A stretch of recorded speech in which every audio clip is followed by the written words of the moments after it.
Hi friends, ನಾನು bread ಟೋಸ್ಟಿಗೆ ಪಲ್ಯ ಮಾಡ್ಕೊತಾ ಇದ್ದೀನಿ. 2 ಕ್ಯಾರೆಟ್ ತುರ್ಕೊಂಡಿದ್ದೀನಿ, ಒಂದು 4 ಈರುಳ್ಳಿ ಹೆಚ್ಕೊಂಡಿದ್ದೀನಿ, ಸ್ವಲ್ಪ ಸಾಂಬಾರು ಸೊಪ್ಪು ಕಟ್ ಮಾಡ್ಕೊಂಡಿದ್ದೀನಿ, ಕರ್ಬೇವಿನ ಸೊಪ್ಪು ಇಟ್ಕೊಂಡಿದ್ದೀನಿ, ಒಂದು 3 ಹಸಿಮೆಣಸಿನ್ಕಾಯಿ ಉದ್ದಕ್ಕೆ ಕಟ್ ಮಾಡ್ಕೊಂಡಿದ್ದೀನಿ. ಯಾಕೆಂದರೆ ಪಲ್ಯ ಆದಮೇಲೆ ಅದು ತೆಗ್ದಾಕಬೇಕು, ಬ್ರೆಡ್ ಜೊತೆಗೆ ಹಾಕಿದರೆ ಅದು ಖಾರ ಆಗುತ್ತೆ. ಒಂದು ಟೊಮೊಟೊ ಕಟ್ ಮಾಡ್ಕೊಂಡಿದ್ದೀನಿ. ಇದನ್ನೆಲ್ಲ ಚೆನ್ನಾಗಿ ಎಣ್ಣೆ ಹಾಕಿ ನೀರು ಹಾಕ್ದಂಗೆ ಫ್ರೈ ಮಾಡ್ಕೋತೀನಿ. ಇವಾಗ ಪಲ್ಯಕ್ಕೆ ನಾನು ಸ್ವಲ್ಪ ಎಣ್ಣೆ ಹಾಕ್ಕೊಂಡಿದ್ದೀನಿ, ಒಂದು 4 ಸ್ಪೂನು. ಇದಕ್ಕೆ ಸ್ವಲ್ಪ ಸಾಸಿವೆ ಹಾಕೋತಾ ಇದ್ದೀನಿ. ಈಗ ಸಾಸಿವೆ ಹಾಕಿದ್ಮೇಲೆ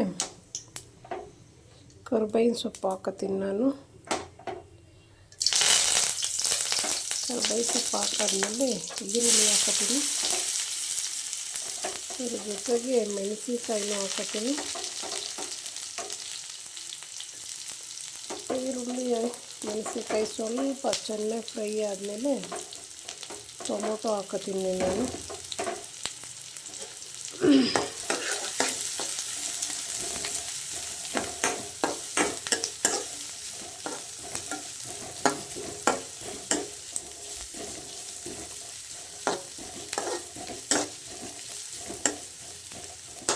ಅದಕ್ಕೆ ಇವಾಗ ಫ್ರೈ ಆಗಿರೋದಕ್ಕೆ ಈರುಳ್ಳಿ ಸ್ವಲ್ಪ ಟೊಮೊಟೊ ಹಾಕೋತಾ ಇದ್ದೀನಿ, ಸಣ್ಣ ಕಟ್ ಮಾಡಿರೋದು.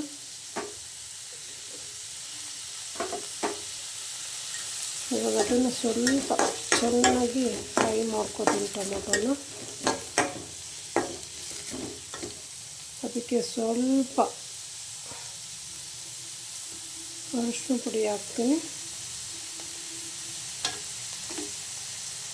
ಈಗ ಅದಕ್ಕೆ ಸ್ವಲ್ಪ ಕ್ಯಾರೆಟ ಹುರಿದಿರೋದು ಹಾಕೋತೀನಿ.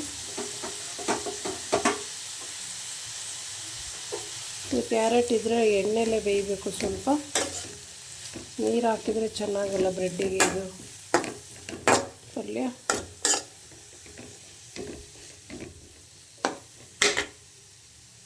ಅದಕ್ಕೆ ಇವಾಗ ಕಟ್ ಮಾಡಿಟ್ಟಿರೋ ಸಾಂಬಾರು ಸೊಪ್ಪು ಹಾಕೋತಾ ಇದ್ದೀನಿ ನಾನು.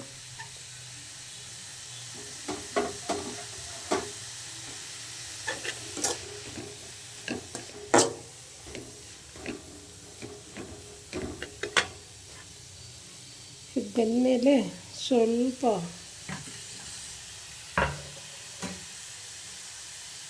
ಒಂದು ಅರ್ಧ ಸ್ಪೂನು ಸಾಲ್ಟ್ ಹಾಕೋತೀನಿ ನಾನು.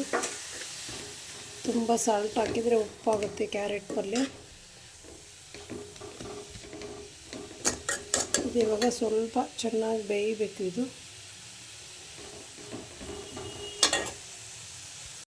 ಬ್ರೆಡ್ ಟೋಸ್ಟ್ಗೆ ಇವಾಗ ಕ್ಯಾರೆಟ್ ಪಲ್ಯ ರೆಡಿಯಾಗಿದೆ. ಬ್ರೆಡ್ನ ಸ್ವಲ್ಪ ತುಪ್ಪ ಹಾಕಿ ಬಿಸಿ ಮಾಡ್ಕೋಬೇಕು. ಇವಾಗ ಬ್ರೆಡ್ನ ನಾನು ಬಿಸಿ ಮಾಡ್ತಾಯಿದ್ದೀನಿ ತುಪ್ಪ ಹಾಕಿ.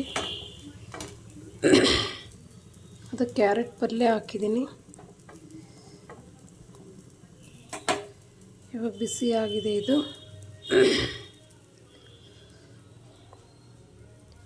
ಬಿಸಿ ಆಗಿರೋದನ್ನ ಪ್ಲೇಟಿಗೆ ಇಟ್ಟು ಬೇಕಾದರೆ ಕಟ್ ಮಾಡ್ಕೋಬೋದು, ಇಲ್ಲಾಂದ್ರೆ ಹಂಗೆ ತಿನ್ಬೋದು.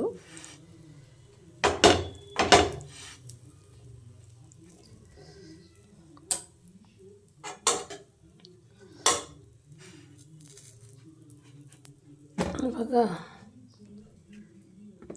ಬ್ರೆಡ್ ಟೋಸ್ಟು ರೆಡಿಯಾಗಿದೆ, ಕ್ಯಾರೆಟ್ ಪಲ್ಯ ಹಾಕಿ ಮಾಡಿರೋದು.